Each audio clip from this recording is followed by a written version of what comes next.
Salut à tous, on se retrouve aujourd'hui pour parler du Paris Saint-Germain ce lundi 15 juillet. On commence tout d'abord avec la finale de l'Euro qui avait lieu hier soir parce qu'un Parisien a joué cette finale, c'est bien sûr Fabien Ruiz et l'Espagne s'est imposé 2-1 contre l'Angleterre. On félicite bien sûr Fabien Ruiz à l'image de son Euro. Il était très bon de nouveau en finale hier et titré. C'était le seul Parisien qui pouvait remporter soit l'Euro, soit la Copa América.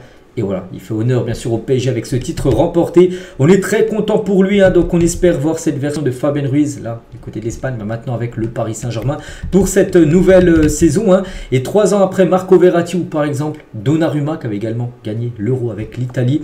En 2021, Fabien Ruiz est champion d'Europe avec l'Espagne. Donc voilà, il y a souvent des Parisiens qui arrivent à gagner bien sûr l'Euro.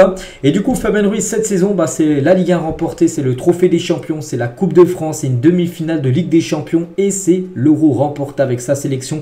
Quelle saison bien sûr pour Fabien Ruiz. Après, est-ce que ça mérite une place dans le top 30 du Ballon d'Or? Je ne sais pas et je ne pense pas parce que il y a tellement de joueurs bien sûr dans le monde du football.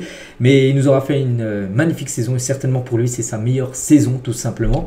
Pour Fabien Ruiz, nous avons tout bien fait. Nous avons fait un tournoi extraordinaire. Cette équipe a fait un travail incroyable. C'est incroyable. C'est vraiment comme une grande famille. Nous avons fait un Euro incroyable. La récompense est finalement venue. Et c'est totalement logique parce que des fois il y a des équipes qui gagnent les tournois. On se dit ouais elle ne méritait pas cette équipe tout ça. Non, l'Espagne les gars il n'y a rien à dire. Ils ont joué 7 matchs. Ils ont gagné les 7 rencontres. En plus, ils ont quand même des gros adversaires. Je pense qu'il y a le programme. Regardez, par exemple, ils ont eu la Croatie, ils ont eu l'Italie, ils ont eu l'Allemagne, ils ont eu la France, l'Angleterre. Ils ont tout gagné, cette équipe espagnole. Donc oui, bien sûr, la victoire est totalement méritée. Et tiens, objectivement, sur PSG communiqué à la fin du match hier, voilà, Fabien Ruiz, vous le conservez ou vous profitez de son bon Euro pour le vendre à un bon prix? Voilà, parce que peut-être qu'il y en a, voilà, là, bien sûr, sa valeur a augmenté, vu l'Euro qu'il vient de faire. Je le conserve, je le vends, 3600 votes. Pensez votre choix en tête. C'est parti, donc la plupart ont mis je le conserve. Ce que j'ai mis également, les gars, pourquoi le vendre? Le PSG n'est pas obligé de vendre. Voilà, bien sûr, ses meilleurs éléments. Et pour moi, c'est l'un des meilleurs éléments. Quand on voit l'Euro qu'il vient de faire, il faut bien sûr le conserver. Oui, tu peux le vendre, gratter un beau billet, bien sûr, avec Fabien Ruiz, mais si c'est un bon joueur, le PSG veut garder les meilleurs joueurs. Donc oui, tu le conserves. Après, bon, il y en a aussi quand même 30% qui pensent qu'il faut le vendre. Voilà, Fabien Ruiz, moi je pense qu'il faut le conserver. Après, voilà, maintenant on croise les doigts pour espérer qu'il ait le même niveau maintenant avec le Paris Saint-Germain. En plus, regardez, le PSG est coaché par un Espagnol, Luis Enrique. Luis de la Fuente, le sélectionneur actuellement de l'Espagne, il prend le relais de ce qu'avait fait Luis Enrique. Donc ça peut même style de jeu. Donc maintenant, il faut que ça matche également avec le PSG parce que bien sûr, Fabien Ruiz de ce niveau-là avec Paris, ça serait bien sûr incroyable pour le club parisien parce qu'on sait que c'est pas du tout le même Fabien Ruiz comme du côté du PSG. Et pour ça c'est pour revenir sur les 7 matchs de victoire. On va revenir rapidement avec bien sûr carton plein pour l'Espagne. Et l'Espagne de Fabien Ruiz, c'est leur 4e Euro remporté. C'est la nation qui a le plus remporté de compétition. Donc voilà, félicitations à Fabien Ruiz. Et tiens, pour revenir sur le PSG parce que la chaîne, ça parle du PSG, mais là on parle de l'Espagne parce que Fabien Ruiz, bien sûr, vient de gagner ce trophée. Et si le PSG s'inspirait de l'Espagne, pas le meilleur effectif sur le papier, mais un gros collectif avec un jeu offensif et ce qu'on veut. C'est vrai que si on compare par exemple, même hier avec les deux 11 de départ, les effectifs, pour moi l'Angleterre, il y a des plus grands noms peut-être que du côté de l'Espagne, mais voilà, l'Espagne ça joue mieux. Voilà, on veut ça du côté du PSG, donc c'est ce que Luis Enrique est en train de nous préparer. On espère voilà, de trouver ce jeu-là fait de l'Espagnol très convaincant qu'on aime regarder du côté du PSG. Bon, ça a déjà été le cas cette saison du côté du PSG pour certains matchs. On espère que de nouveau ça sera encore plus confirmé pour cette nouvelle saison-là à venir. Et une petite info aussi concernant Ugarte, parce qu'il y avait aussi une petite finale, c'était entre l'Uruguay et le Canada, les deux équipes qui avaient perdu leur demi-finale. Et l'Uruguay finit quand même sur la 3e marche du podium, avec une victoire au tir au but, 4-3 contre le Canada après 2 partout dans la rencontre. Donc voilà, félicitations à Ugarte. Donc il est sorti à la mi-temps de cette rencontre. Il a eu une douleur au genou droit après un choc. De toute façon, la place maintenant aux vacances, bien sûr, pour Ugarte qui devrait revenir début août d'ici quasiment 3 semaines parce que maintenant il a besoin de souffler. Donc voilà, concernant son futur à Ugarte, parce que si on parle du joueur, même peut-être pas sûr qu'il revienne jouer du côté de Paris parce que peut-être qu'il sera transféré là pendant ses vacances parce qu'il va s'entretenir avec son agent et peut-être son agent va passer la seconde parce que là tout va s'accélérer niveau mercato, les gars. L'Euro, Copa América, c'est fini. Là, la saison est officiellement terminée. Donc là, vous allez voir, tout va passer, va s'accélérer concernant les rumeurs du côté du PSG concernant Ugarte. Manchester et le Bayern ont tous deux contacté le PSG à propos d'Ugarte. Aucune des deux offres n'est proche de la somme demandée. Le PSG demande 60 millions d'euros pour se séparer du joueur. Et pour l'instant, Manchester et le Bayern ont fait des offres inférieures à cette somme que veut le PSG pour vendre Ugarte. Donc voilà la situation actuellement du joueur. Concernant la reprise, on est le 15 juillet. Aujourd'hui, c'est la reprise de l'entraînement pour certains joueurs, ceux qui sont en vacances depuis le dernier match du PSG. Ça avait été la finale de la Coupe de France gagnée contre Lyon. Donc demain matin, donc en gros, ce matin, des tests physiques ont lieu et mardi sera également consacré à des examens médicaux et physiques. Luis Enrique a prévu de doubler les séances d'entraînement jusqu'à dimanche et probablement au-delà, même la semaine d'après. Le club ne fera pas de stage à l'étranger mais envisage néanmoins des déplacements pour des matchs amicaux. Le PSG tente toujours d'organiser une rencontre en Autriche contre le Sturm Graz début août. Il y a aussi un match, je crois, qui est prévu contre Leipzig. Je crois que ça sera août également. Donc les autres matchs amicaux seront encore à l'étude. Donc voilà, normalement le programme du PSG, souvent, vous savez, pour ceux qui me suivent depuis longtemps, j'aime bien vous montrer le programme du PSG chaque semaine. Là, normalement, donc lundi, aujourd'hui, tests médicaux et physiques. Demain, pareil, les gars. Mercredi, entraînement à huis clos à 10h30. Jeudi, entraînement à huis clos à 10h30, plus entraînement à huis clos à 17h. Vendredi, 10h30, entraînement à huis clos. Samedi, pareil, le matin et l'après-midi. Et dimanche prochain, entraînement à 10h30. Donc voilà, tous les jours. Voilà, c'est seulement les tests médicaux, c'est ça dans toutes les équipes. C'est tu reviens pour voir si tout va bien. Alors là, tu passes tes tests médicaux. Et dès après-demain, les gars, ça sera le premier entraînement. Voilà, du côté du centre de Poissy, bien sûr, du centre d'entraînement. Et il y a qui sera présent? Donc tous ces joueurs-là. Donc bon, je ne vais pas tous les citer. Par exemple, Renato Sanchez, Juan Bernat, les gars. Il sera là. Ismaël Garbi, qui avait été prêté en Suisse. Asensio, Carlos Soler, Kanguini, Safonov, les gars, qui sera le nouveau gardien. Mukele, Endur. Donc voilà, tous ces joueurs, voilà, est à l'entraînement, enfin la reprise déjà pour passer les tests médicaux.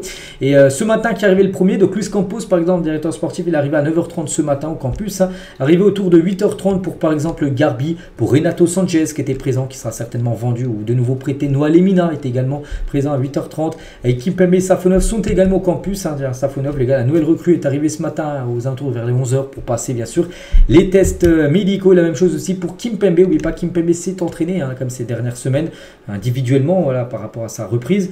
Donc on verra s'il sera disponible ou non pour par exemple les prochains matchs, bien sûr, surtout les matchs officiels. Voilà ce qu'elle va dire sur cette reprise. Maintenant on va parler beaucoup plus maintenant du PSG, parce que là ces dernières semaines on parlait beaucoup de la sélection, parce qu'il y a beaucoup de joueurs en sélection, mais vu que c'est fini l'Euro et Copa América, maintenant là, on va revenir bien sûr avec le vrai sujet, bien sûr, le Paris Saint-Germain au vu de cette nouvelle saison qui démarre officiellement aujourd'hui. Concernant le mercato, quelque chose aussi très important. Donc Kimmich, les gars, donc ça bouge pas, il y a toujours une piste à surveiller côté PSG. L'Allemand est placé tout en haut de la shortlist du club de la capitale. Maintenant, il faut aussi savoir le ressenti de Kimmich. Si l'option PSG, ça peut le convaincre de venir jouer du côté de Paris ou non, parce que ça se peut que le joueur n'a pas du tout envie de signer au PSG. Et puis là, du coup, on pourra dire les joueurs qui ne veulent pas venir, faut jeter l'éponge. Donc pour l'instant, le PSG est intéressé. Maintenant, il faut voir ce que pense Kimmich d'une arrivée du côté de Paris. Concernant Julian Alvarez, qui a remporté la Copa América la nuit dernière, là, intéresse toujours le PSG. Manchester City ne veut pas vendre et attend minimum 80 millions d'euros pour l'Argentin. Donc voilà, le PSG toujours bien sûr sur Julian Alvarez sur ce mercato. Concernant João Neves, on en parle aussi quasiment tous les jours. Aujourd'hui, c'est l'info, c'est toujours la même. Neves est la piste prioritaire au PSG, au milieu de terrain, mais le club n'est pas disposé toujours à payer ses 120 millions d'euros. Ils ne vont pas craquer. Enfin, on n'espère pas que le PSG ne paiera autant 120 millions d'euros. Mais voilà, Paris est prêt à payer 75 millions. Voilà, c'est ça qu'il en manque beaucoup, il manque quasiment 50 millions d'euros dans la balance pour que le Benfica accepte. Après, tu peux couper la poire en deux et un transfert, je pense, à 90, 95 max, est totalement envisageable. Concernant Victor Osimhen, donc le PSG devrait bien relancer là dans les prochains jours la piste menant à Victor Osimhen. C'est Tanzi Loïc, un journaliste plutôt fiable quand on voit cette info. Donc Paris ne souhaite pas lever sa clause libératoire 130 millions d'euros, espère pouvoir négocier avec l'équipe de Naples, même si on sait que c'est très compliqué parce que c'est De Laurentiis, le président de Naples, il est très dur en négociation. Bref, le PSG, vraiment maintenant, peut-être Kvaratskhelia, on a l'impression que c'est mis de côté, parce que voilà, Kvaratskhelia ne devrait pas partir de Naples, mais lui, il devrait partir de Naples parce que même De Laurentiis, il a dit qu'il a un monde sorti. Donc voilà, bon, après 130 millions d'euros, ça reste bien sûr trop cher pour l'instant pour le PSG. Et concernant les deux attaquants, Kolo Muani et Gonzalo Ramos, même s'ils ne veulent pas partir, le PSG est comme toujours à l'écoute des offres pour Ramos et Kolo Muani. Une première offre de Dortmund pour Randal Kolo Muani a été refusée, alors que l'Atlético de Madrid surveille Ramos. Donc voilà, concernant la situation des deux, c'est vrai que si par exemple Victor Osimhen vient, On pense un des deux, hein, peut-être pas les deux ensemble, mais peut-être un des deux devrait partir bien sûr du Paris Saint-Germain. Concernant Nico Williams, un meilleur joueur hier de la finale, hein.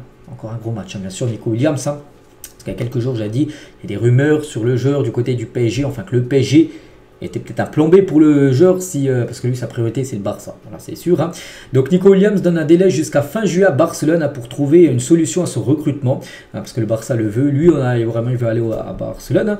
Donc, le Barça, après, pour le problème, c'est le financier. Donc, ça ne peut pas se faire. C'est pour ça que le PSG, ça sera totalement jouable de signer ce joueur. Hein. Donc, le joueur espagnol ne veut pas rester une année de plus à Bilbao. Il veut avoir toutes les chances de son côté pour changer de club. Hein. Sa préférence a toujours été Barcelone. Ça, c'est sûr et certain. Mais s'il a faisabilité du transfert n'était pas possible parce que ça se peut que ça se fasse pas tout simplement.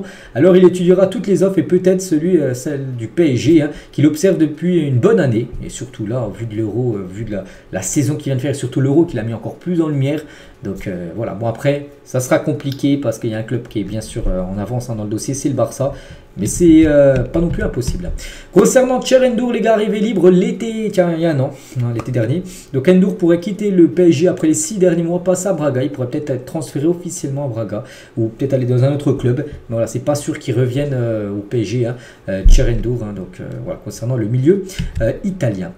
On va parler aussi des droits TV parce que hier, grosse info les gars, DAZN et beIN Sport ont été choisis pour diffuser la Ligue 1. N'oubliez pas, il n'y avait pas de diffuseur, on ne savait pas si le PSG était sur Canal+, Amazon, tout ça. Du coup, ça devrait être sur DAZN et beIN Sport. Hein. Donc répartition des matchs, hein. Donc sur les 9 matchs de Ligue 1, donc 8 matchs sur DAZN, donc il y a des fortes chances que le PSG soit diffusé sur DAZN et un match par journée en gros sera sur beIN Sport. Hein. Donc voilà le programme. Donc vendredi sera le 20, parce que le vendredi des fois le soir le PSG joue, hein, ça sera sur DAZN. Donc pareil le samedi il y a seulement beIN Sport, ce sera la grosse affiche le samedi soir, ou peut-être des fois aussi le PSG pourrait jouer là. Sur le dimanche pareil sur DAZN, même le dimanche en prime time le soir, hein, souvent le PSG joue, hein, avec cet horaire là, donc ça sera sur DAZN, il n'y aura plus de Canal+. Donc voilà.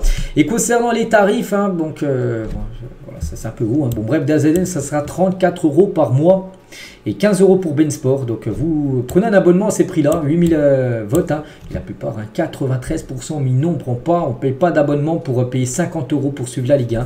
Donc mais voilà, nous on revient surtout sur le PSG, hein, qui devrait être diffusé sur ces deux chaînes-là. Et on finit les gars avec Angel Di Maria. Donc c'est vrai qu'il ne joue plus au PSG, mais Di Maria, c'est une légende du PSG. Et hier il a disputé son dernier match en sélection avec l'Argentine. Il est sorti en toute fin de rencontre, hein, Di Maria, quelle légende du football. Et on le félicite parce qu'il a remporté, lui et son l'ex-parisien aussi, Léo Messi, de nouveau la Copa América, hein, leur deuxième. De suite donc, voilà les gars, tout ce qu'il y a à dire sur le Paris Saint-Germain. J'espère que ça vous a plu. On se retrouve bien sûr demain mardi, hein, pour le prochain numéro. Je vous souhaite une très bonne journée et à demain.